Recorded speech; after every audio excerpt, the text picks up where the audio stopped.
5ই June বিশ্ব পরিবেশ দিবস উপলক্ষে আমার নিবেদন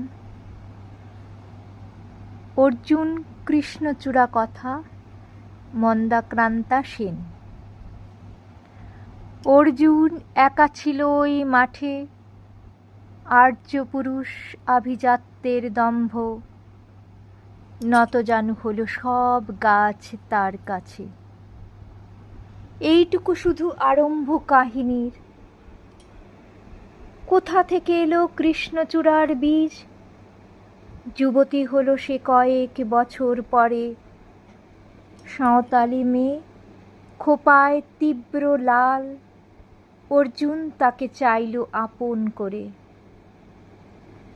নতজানু হবে এমন মেশে নয়, বসন্তে সে তো একাই নিজেই সাজে। আর্য পুরুষে আসক্তি নেই তার, ব্যস্ত আছে সে ফুল ফোটানোর কাজ। খোঁপা থেকে খসে গত রাত্রির ফুল, ঝিরঝিরে পাতা পোশাক বুনেছে তার। অর্জুন সে যে আর্য পুরুষ, ভাবে সব সুন্দরে একা তার অধিকার। অর্জুন গাছ চেয়ে দেখে দূর থেকে, কৃষ্ণচূড়ার হৃদয় ঝরছে রোজ।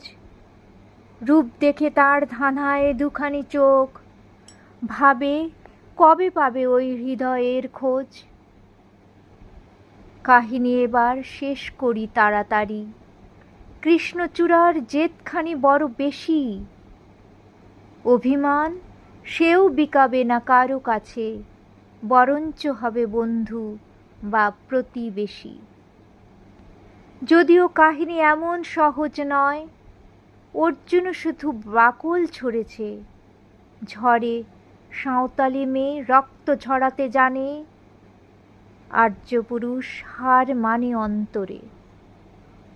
পরের জন্মে অর্জুন গাছ হয়ে কৃষ্ণচূড়াকে বন্ধুর মতো দেখো।